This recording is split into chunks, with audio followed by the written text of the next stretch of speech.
Nina habari kuhusu ushauri kwa ngambo ya watumishi wa Mungu. Ninapozungumzia watumishi wa Mungu ni kategori zote za watumishi wa Mungu, ikiwemo wa evangeliste, ikiwemo wa shemasi, ikiwemo waimbaji, ikiwemo mapastors, ikiwemo bishop. Kazi ambao najua wewe ni mtumishi wa kanisani tu, ninataka tuweze kushauriana.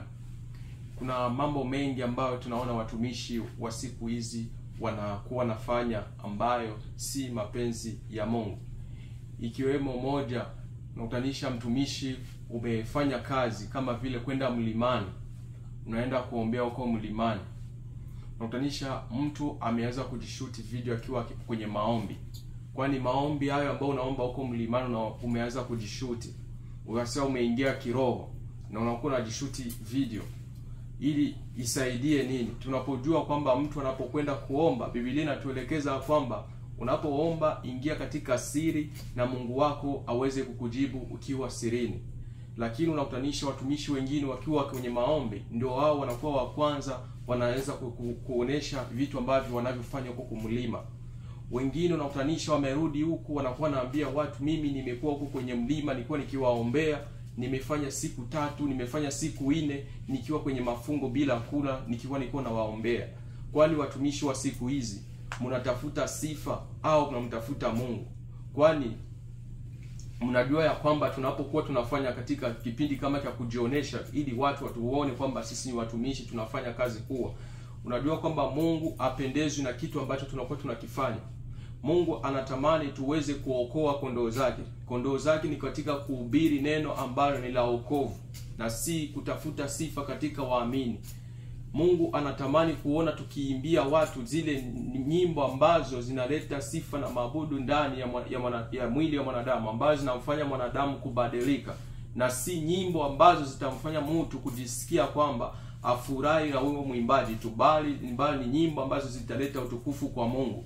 Lakini saa hizi watu wanakuwa na imba tu nyimbo zao ambazo zinataka kufanana kama vile na za ulimwengu.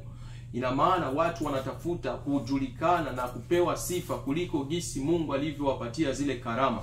Lakini Mungu ananiambia kwamba wende ongea na watu wangu na waoneshe ya kwamba wale watumishi ambao wanafanya kazi kama na hiyo tayari walishapokea zawabu yao, na siku ile watakapokukaribia kukuja kutaka zawabu kutoka kwangu hawataweza kuipata, kwa sababu tayari wanakuwa walishajikokotea sifa zao.